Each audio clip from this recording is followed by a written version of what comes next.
Hey y'all, it's Bristol with Country Q BBQ. I'm back with another video for you. And on this video, I'm gonna tell you the top 5 things that I learned from my first barbecue competition. So you wanna stick around and check this video out. Here we go. Come get that Country Q, your favorite barbecue. Now it's your favorite food. So much flavor, ooh. It's that Country Q. Yeah, yeah, ooh, yeah. It's that Country Q. Yeah, yeah, ooh, yeah. Coming straight up out the south, bringing flavor to your house, bringing flavor to your mouth. So much flavor, check it out. It's that Country Q.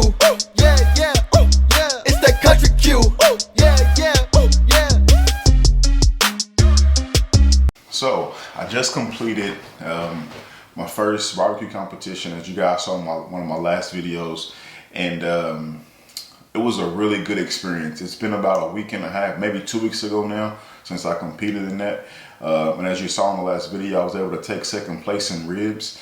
And it was a really good time. It was a really great experience. But I'm going to just share with you guys 5 things that I think that are very important. If you've never competed before, if you want to get into the competition scene, so maybe some things that I would do different, things I would probably do more of and less of. And also I have to give a shout out at the very end to somebody that I've been following and watching, who gave me a lot of insight into the actual prep game when it comes to barbecue competition. So stick around for that at the end of the video. Number 1, I would say you have to do a lot of prep. I mean, like, I didn't realize how much time it took to prep. I watched all the YouTube videos, all this stuff. I didn't realize how much time and tedious it was to actually prep everything, from trimming chicken to trimming ribs and, like, you know, pork butts, the money muscle, getting fat out of there, all that stuff. Like, that took time to do. So I would say if you're gonna get into this part of the barbecue scene, you definitely want to do a lot of prep. Do it as much as you can beforehand. Obviously, you can't cook and eat before, but if you can get it trimmed up at least, that'll save you at least an hour and a half, 2 hours within the prep time. So number 1, I would say definitely prep. Number 2, bring somebody with you. I was able to have my wife with me on my first comp, and it was amazing. She helped out a lot. She kept me on track. She let me know what was next to turn in. She was just there to help. And it would have been very difficult if I did all that by myself. So if you can have at least one person, 2 people with you, at least 2 people, I think that'll be ideal, because they'll be able to help you. They'll be able to build your boxes for you. They'll be able to tell you, okay, you got 10 minutes to turn in, or they'll be able to tell you, you know, how's chicken coming along. They'll be able to taste the food for you before you turn it in and give you their honest feedback. And so if you can have people come with you to support you, also remember, just bring somebody with you that'll be able to help you along the way with the competition, not just there to taste the food you're gonna cook or to just clap for you, but you wanna have people that are gonna be there to help you while you're doing your prepping, your cooking, your turning in, all this stuff. So that's number 2. Number 3, and I took this one very seriously because I didn't know what to expect going into it, but don't overdo it with your seasoning, your rubs, your injections, or your brines. Although, yeah, the judges are only taking 1 bite, and you want to give them all the seasoning you can with that 1 bite, but I learned I feel like I took away a lot of the natural flavors of the protein, preferably the chicken, and even a little bit of the ribs. I think it was heavy on the injection. I think it was heavy on the rub, and I didn't let the protein shine through. So although they're only taking 1 bite, you still want them to taste, you know, the protein you're cooking. You don't want it just to be flavored with just the rub you're using, or the injection, or the brine, or whatever it is. You want to be able to let the meat speak for itself also. So I think you have to have a balance. You want it to be juicy from the brine and the injection. You want it to be flavorful from the smoke and the rub you use. And you want it to have a depth of flavor when it comes to the actual meat or protein you're cooking. So you don't want the rub, seasoning, and injection to overpower the actual protein you're cooking. So remember, yeah, they're only going to get 1 bite, but you want that bite, I think, to be as balanced as possible. And remember, this is just backyard. This ain't no professional, nothing like this. Is just guys having fun cooking. But I just think that you want to have a balance of flavor going all the way through whatever you're cooking. Number 4, something I didn't do. Do a test cook. You know, if you know you're gonna have, if you got a competition coming up in a month or 2 months, whatever, a week and a half before or a few days before, do a test cook. You know, once you clean your smokers and do all that stuff, do a test cook on them. You know, if you know you wanna, if you want to run a certain rub you never used before or a brine or something, you know, do a small batch at home and just test it to see, okay, I like this flavor. Even if you're going to try a different sauce or a new sauce or combine a sauce, you know, test all that stuff out before you actually turn it into the judges.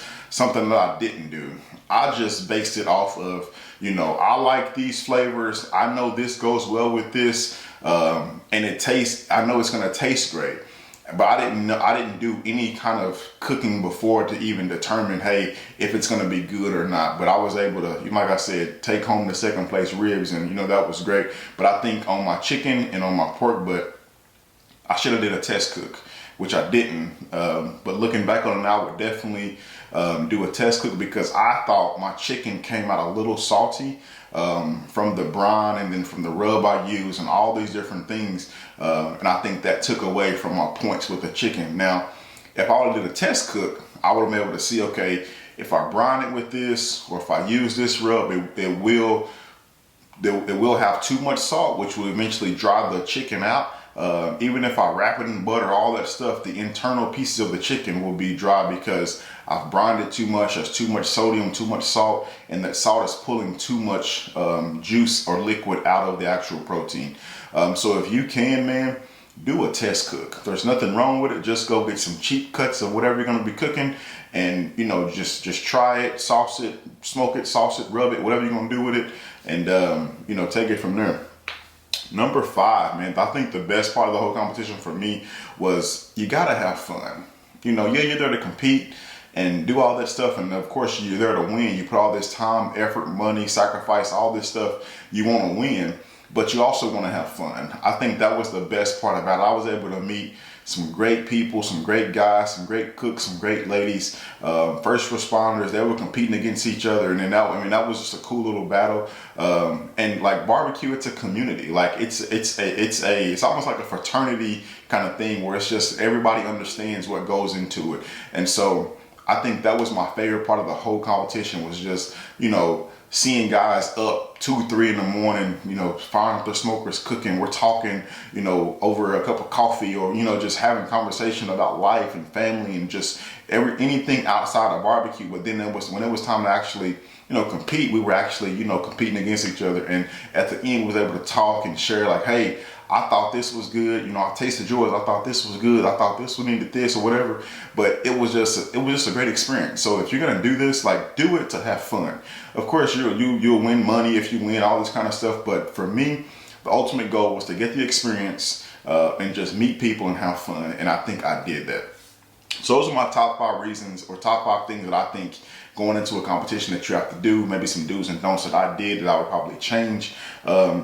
Last but not least, I have to give a huge shout out to Alonzo at Gulf Coast Smoke down in Texas. I've watched a lot of his videos on competition, how he trims, what he seasons, how he seasons, all these different things. And he actually gave me a lot of encouragement, not personally, but just through his videos. He's given me a lot of encouragement, motivation, you know, to be able to go out and, you know, compete. And of course, he's competing on different levels than what I am. I'm just doing it as a backyard kind of. I'm not looking for a, you know, KCBS, nothing like that. Mine is just simply backyard, having fun with, you know, whoever. But Alonzo at Gulf Coast Smoke, man, like, thank you, man, for all of your videos, your how-tos, just everything that you're putting out, the content you're putting out. It's inspirational, it's motivational, and it's inspiring to me.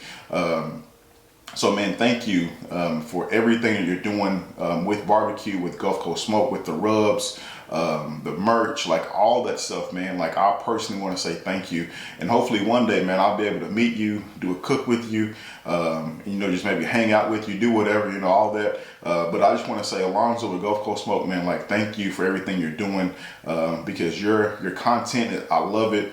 I love your videos. I love that you're winning some competition. I think he won the last one I saw. I think he won Grand Champion somewhere, and I'm just happy to see that, man. So I just want to say thank you personally, from Country Q Barbecue to Gulf Coast Smoke. Thank you, man, for everything that you're doing. So yeah, man, that's it. That's all about the video I wanted to make and let you guys know. I do plan to do another competition here in Oklahoma somewhere. And eventually I want to branch out down to Texas, compete with those boys down there. But as of right now, I'm just looking just to have fun, meet people, and just enjoy the experience, man. So any comments you guys have, questions you have, of course, leave them in the comments. Do all that, like, comment, subscribe, all that stuff. I love you guys. Thank you for helping me grow this channel to where it's at now. I think I'm almost at 900 subscribers. The goal is 1,000 before the year is up, so hopefully we get there, and then we'll just keep growing from there. So yeah, man, thank you guys so much for it all, and I'll see you on the next one. Country Q Barbecue. Ooh, yeah, yeah, ooh, yeah.